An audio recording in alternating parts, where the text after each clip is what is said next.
Oh, shit. What's going on, beautiful people? Sunday morning. Cold as shit. It's about like 40 degrees outside on this beautiful Jacksonville day. I guess it's beautiful. Wish it was a lot warmer, but whatever. Man. So I've been out here for about, at least Jacksonville, for about a month or so. And I think I don't know. I'm trying to think about what's the differences, the positives and negatives of living in Jacksonville versus living in Miami. And I think the differences for Jacksonville versus Miami. For one, Jacksonville is bigger. It just feels bigger. And I guess it feels bigger in terms of like the roads, if that makes sense. Like the roads are wider. Um, it's more spacious. There's more natural foliage. I mean, don't get me wrong. There's trees and things like that within Miami as well. But it seems as more as it like you just see more like I don't want to say maybe forests, just natural habitats where it's like everything is just suburban homes in Miami. It's also a lot warmer in Miami. That's another thing. It's a lot warmer. I mean, I always wake up at like 5 in the morning, and usually, at worst, the I want to say at worst, typically it'll be like 7 degrees if I woke up at 5 in the morning, um, in Miami. But if I wake up at 5 in the morning in Jacksonville, it's usually like 40 to 50 degrees outside. It's like 40 degrees right now. It's like 40 to 50 right now. It feels colder. Probably it's colder, but it says it's like 47. Um, Another thing about Jacksonville, everything feels country. I noticed that there's a lot of people who have like country accents. So that's another thing about Jacksonville. There's more people who have country accents in Jacksonville than in Miami. I don't think you really hear people with country accents in Miami. So it's a very country. It also feels poorer. Like I just went to the mall the other day. There's a mall close to me called the Orange Park Mall, and the malls in Miami compared to the malls in Jacksonville, or I only went to one.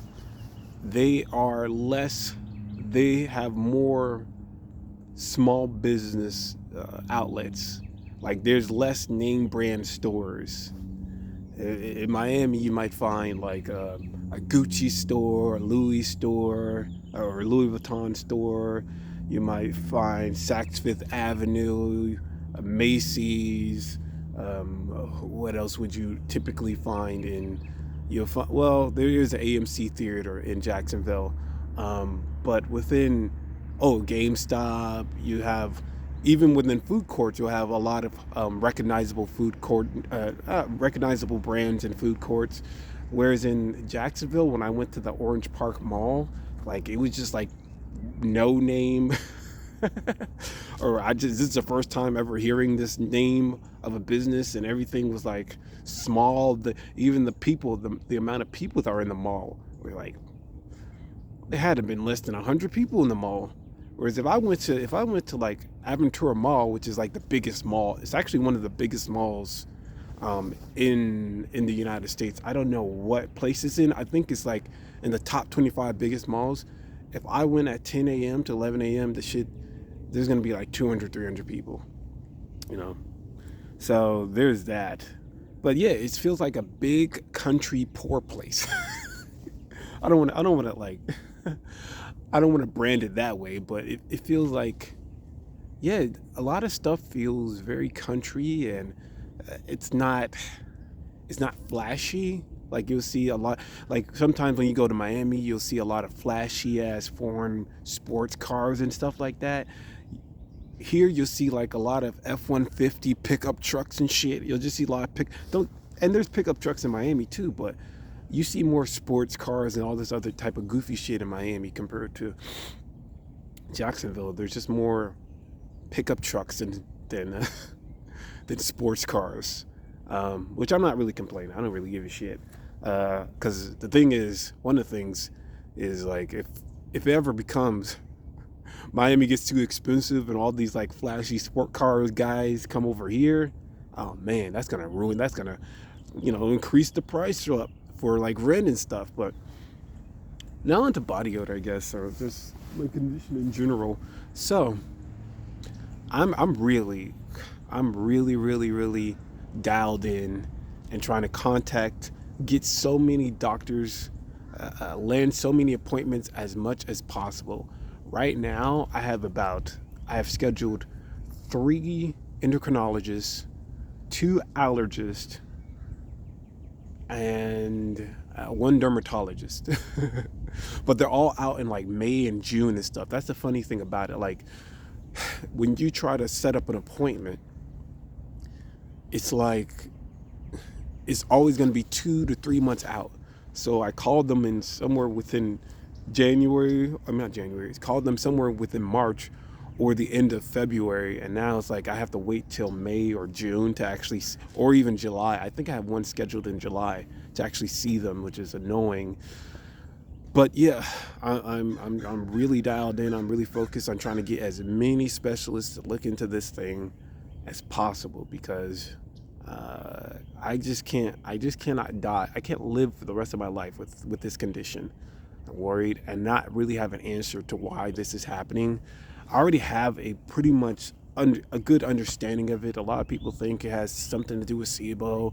A lot of people think it has something to do with what's this shit called? SIBO. People think parasites. People think candida. People think H. pylori. People think all that other type of stuff. I really believe that there is just something that's malfunctioning within my body, within the digestive process, where something that's supposed to break down is not breaking down, and it's building up in my system, and ultimately it's exiting out my skin. That's what it is. That's what I always believed. I'm trying to get a geneticist, but here's the thing about like trying to just go to an endocrinologist or geneticist. When I did it in Miami, all I had to do was just call up for an appointment. But now, like, they want you to send referrals. Like, when I try to call up geneticists or endocrinologists, they want you to send referrals to people. So I have to call, I have to call other people. I have to call my previous people, the previous doctors I went to try to fax them over test results or tests I'd taken. But they became I like called them up like almost every day, and none of them call me back or anything. I leave messages, hey, call me back at blah blah blah.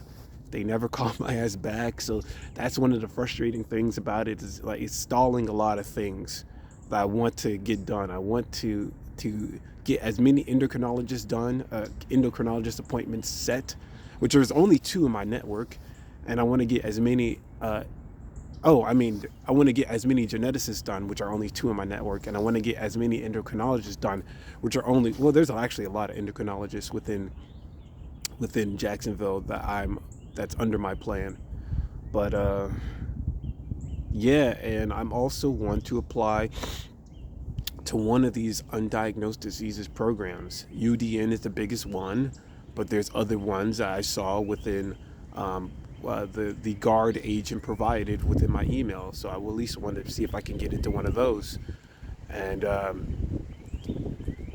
it has to be, I feel like it's really similar to T-Mal if it's not T-Mal. I mean, obviously I tested negative this year, but to be fair, I didn't do a choline overload. So like I did last year, like I did in 2013.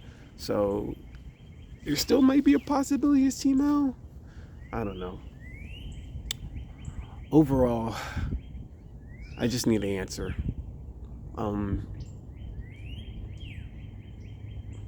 Yeah, that's pretty much it, man. I can't really think of anything else to talk about. So I guess I'll end it right here. Everybody have a good day. Bye.